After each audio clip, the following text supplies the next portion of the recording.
পালিয়েছেন কেন? পালিয়ে থাকেন কেন? আসেন। আপনারাই তো বলতেন খেলা হবে, খেলা তো শুরুই করলাম না। আসেন, খেলি। কতটুকু খেলতে পারেন দেখি। নাম হলো মানবতা বিরোধী ট্রাইব্যুনাল, মানবতা বিরোধী অপরাধ। যে মানুষটির কাছে এসে কোন মানুষ খালি হাতে যায় নাই, কখনো না, কোনদিনও না।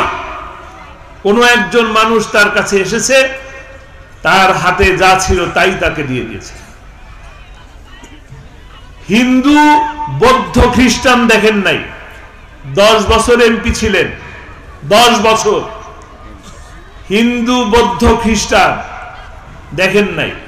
তার বাড়ির সামনে থেকে রাস্তা দিয়ে দিচ্ছেন। আওয়ামী লীগ করেন, কোনো অসুবিধা নাই, তার বাড়ির সামনে থেকেও রাস্তা গেছে। আল্লামা সাঈদীর সাথে নির্বাচন করে আউয়াল সাহেব জিতেছিলেন। সেই আউয়ালের বাড়ির সামনের রাস্তাও আল্লামা সাঈদীর করা।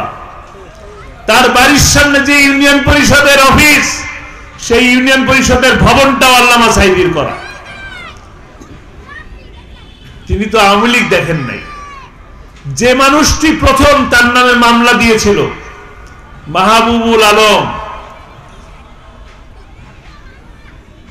স্বাধীনতা বিরোধী, তাকে মামলা দেওয়া হয়েছে। সেই মাহবুব আলমের তাকে মুক্তিযোদ্ধা বলা হয়। সেই মুক্তিযোদ্ধার সার্টিফিকেটটা আপনাদের প্রিয় কোরআনের পাখি আল্লামা সাঈদীর প্যাডের উপরে স্বাক্ষর করার পরে সার্টিফিকেট তিনি পেয়েছেন। মানবতা বিরোধী কাকে বলে? কাকে মানবতা বিরোধী বলে? 28শে অক্টোবরে যারা লগি বৈঠা নিয়ে আসে, ঢাকা শহরে মানুষকে মারতে বলে, পিটাতে বলে, শেষমেশ 11 জন মানুষকে রাজপথে পিটিয়ে পিটিয়ে হত্যা করে নৃত্য করেছে, মানবতা বিরোধী তাকে বলে। যারা 5ই মেতে আলেম ওলামাদেরকে শাপলা চত্বরে রাতের আধারে লাইট অফ করে দিয়ে পাখির মতন গুলি করে হত্যা করে, তাকে বলে মানবতা বিরোধী। মানবতা বিরোধী মসজিদের মধ্যে বুট জুতা পরে উঠে গেছেন, মসজিদের মধ্যে আলেম ওলামাদেরকে মারিয়েছেন, মসজিদের ভিতরে রক্তাক্ত করেছেন মুসলমানদের, মুসল্লিদেরকে, মানবতা বিরোধী তাদেরকে বলে। কোরআন পুড়িয়েছেন রাস্তার মধ্যে, মানবতা বিরোধী তাদেরকে বলে।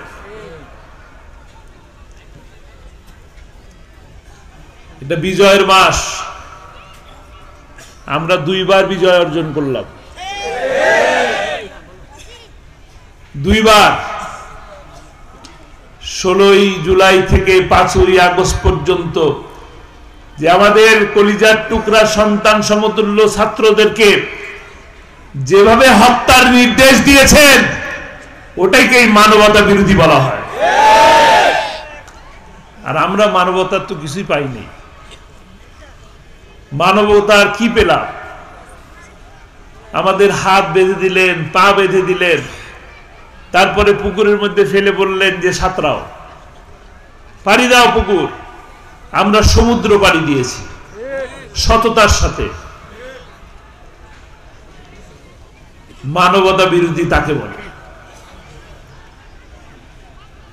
তারা আমাদেরকে হাত পা বেঁধে দিলেন কিভাবে দেখেন। তারা 43 জন সাক্ষী নিয়ে আসলেন আল্লামা সাঈদীর বিরুদ্ধে।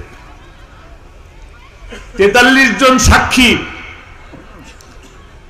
সেই সাক্ষী ছিল ট্রলার চোর, কলা চোর, বউয়ের গলা টিপে ধরছে এরকম, ছুরি দিয়ে আঘাত করছে এরকম আসামিরা আল্লামা সাঈদীর বিরুদ্ধে সাক্ষী দিতে আসলো। আর আমাদেরকে বলে দিলেন 13 জনের বেশি সাক্ষ্য দিতে পারবেন না। এটা কি মানবতা বিরোধী না? আমার পক্ষে যদি 100 জন মানুষ আসে তো 100 জন লড়বে। আপনি যে চট করে চলে আসতে চান, আসেন, আমরা আহ্বান জানাই, আসেন, ট্রাইব্যুনালে যাওয়া হবে এবং আপনার পক্ষে লক্ষ সাক্ষী দ্বারা আপনার কথাই যথেষ্ট।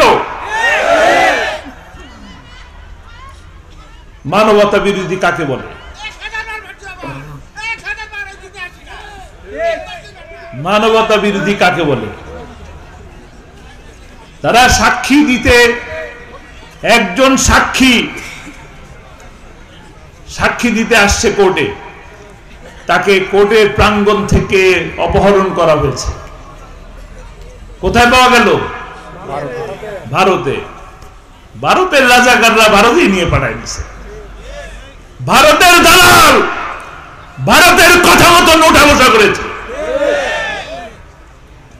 এখন ট্রাইব্যুনাল রেডি আছে।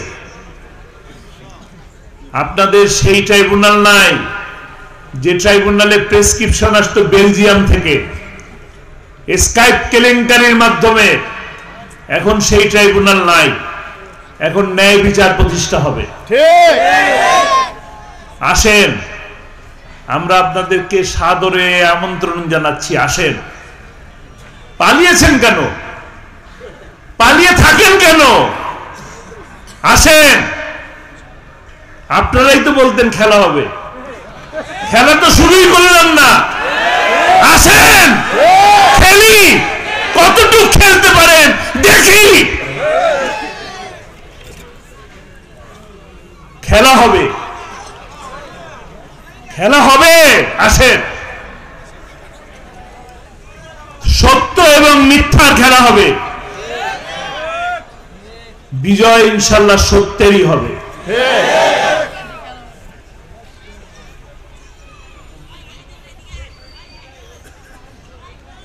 একজন বিচারকও ছিল না, একজনও বিচারক কোন মামলা, এটা মামলা বিষয়ক কথা তো, এই কারণে বলতে হচ্ছে যে একজনও বিচারক ছিল না। নিয়ম হলো কোন মামলায়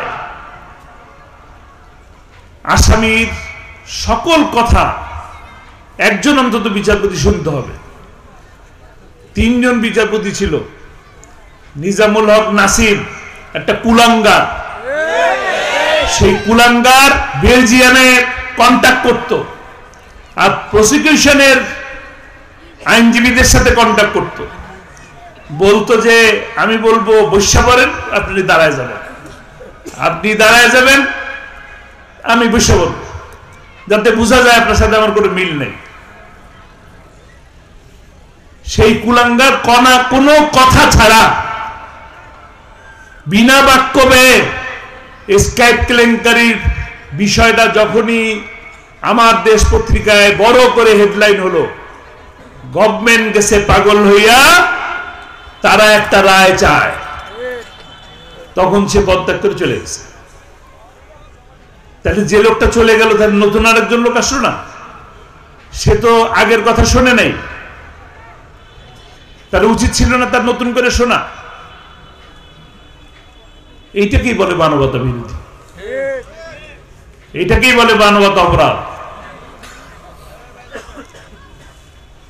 পুরো বিচার প্রক্রিয়াটা ছিল সাজানো, প্রতিটি সাক্ষী ছিল সাজানো, প্রতিটি সাক্ষীকে ট্রেনিং দেওয়া হয়েছে, প্রতিটি সাক্ষীকে টাকা দেওয়া হয়েছে, প্রতিটি সাক্ষীকে ধরে নিয়ে আসা হয়েছে আপনি এই কথা বলেন।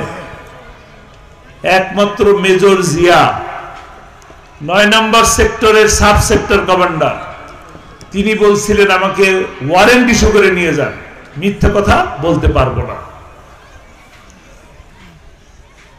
হুমায়ুন আহমেদের পিতা ফয়েজ আহমেদ হত্যা হয়েছে, নিহত হয়েছে ৭১-এ, শহীদ হয়েছেন তিনি।